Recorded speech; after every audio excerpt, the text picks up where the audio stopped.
स्वागत है दोस्तों विकास शर्मा क्लासेस में। आज हम करेंगे इकोनॉमिक्स की मोस्ट इम्पोर्टेंट एमसीक्यूज़ को सोल्व करेंगे। तो देखते जाइए एक एक एमसीक्यूज़ को, बहुत इंपॉर्टेंट है। Who is the father of economics? Economics यानी अर्थशास्त्र के जनक कौन है? Alfred Marshall, Adam Smith, Leonard Robins, Samuelson. बेटे एडम स्मिथ को अर्थशास्त्र का जनक माना गया है, ध्यान रखिएगा। इन्होंने 1776 में एक बुक लिखी थी, वेल्थ ऑफ नेशन, ये भी ध्यान में रखिएगा।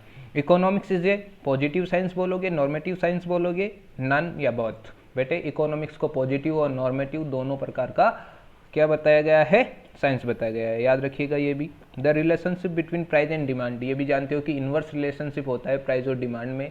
जैसे आपका प्राइस बढ़ता है डिमांड गिरती है, और प्राइस जैसे ही आपका क्या होता है गिरता है तो डिमांड बढ़ती है। तो इनके बीच क्या रहता है बेटे? नेगेटिव रिलेशन होता है, ध्यान रखिएगा।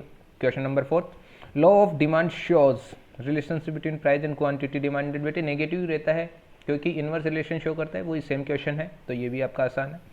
कंज्यूमर सरप्लस, कंज्यूमर सरप्लस का मतलब होता है बेटे इसका मतलब ये हो गया कि आप किसी चीज़ को कितना पे करने के लिए तैयार हो और वास्तव में वो चीज़ कितने की आ रही है, इन दोनों का डिफरेंस क्या कहलाता है? कंज्यूमर सरप्लस कहलाता है। ठीक है, आप अधिकतम मूल्य कितना चुकाने के लिए तैयार हो किसी भी प्रोडक्ट को खरीद रहे हो तो, और कितना आप उसको एक्चुअल में पे कर रहे हो, उन दोनों का डिफरेंस क्या कहलाता है? आपका कंज्यूमर सरप्लस कहलाता है। यहाँ पर पोटेंशियल प्राइस और माइनस एक्चुअल प्राइस, ये आ जाएगा आपका क्या? Consumer surplus. Relatively elastic demand क्या रहती है बेटे? लेस देन 1 रहती है। इलास्टिक डिमांड क्या रहेगी आपकी? जो प्राइस इलास्टिसिटी ऑफ डिमांड रहती है वो क्या होती है? लेस देन 1 रहती है, ध्यान रखिएगा। Demand is a perfectly inelastic then E is. बेटे डिमांड आपकी परफेक्टली इन इलास्टिक है तो डी आपका ई क्या रहेगा? इन इलास्टिक डिमांड में बेटे आप प्राइस में कितना भी चेंज करो आपकी डिमांड नहीं बढ़ने वाली, ठीक है, तो वो क्या रहेगी आपकी? शून्य रहेगी। Okay. Indifference curve approach was given by, बेटे हिक्स और एलन ने इंडिफरेंस कर्व का क्या दिया था? अप्रोच दी थी। Production refers the creation of utility.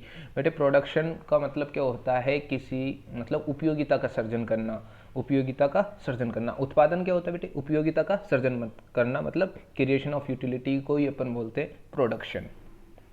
The long run average cost curve is also called, बेटे लॉन्ग रन एवरेज कॉस्ट को अपन प्लानिंग कर्व भी बोलते हैं। क्या बोलते हैं?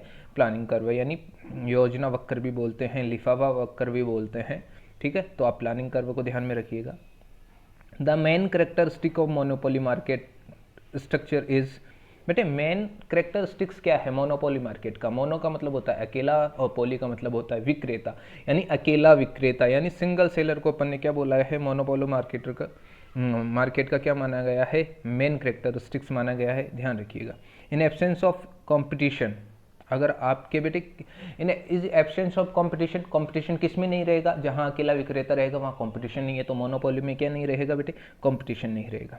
The average income of the people of a country in a particular year, बेटे average income of the country, people का बेटे कंट्री के लोगों का एवरेज इनकम पूछ रहा है एक ईयर में, तो वो क्या आ जाएगा बेटे? नेशनल इनकम आ जाएगा।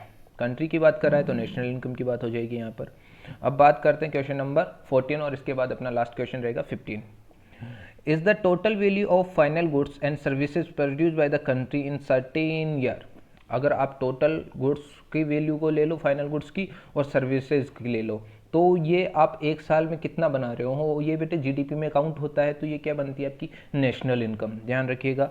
Relationship between price and supply, बेटे रिलेशनशिप और बिटवीन प्राइस एंड सप्लाई, किसी प्रोडक्ट का क्या बढ़ेगा? जितना प्राइस बढ़ेगा उसकी सप्लाई को अपन बढ़ाने की कोशिश करेंगे, तो क्या हो जाएगा? Positive relationship. आपका ये क्लास यहीं पे ख़त्म होती है। अपेक्षा करता हूँ, आशा करता हूँ कि आपको क्लास पसंद आई होगी।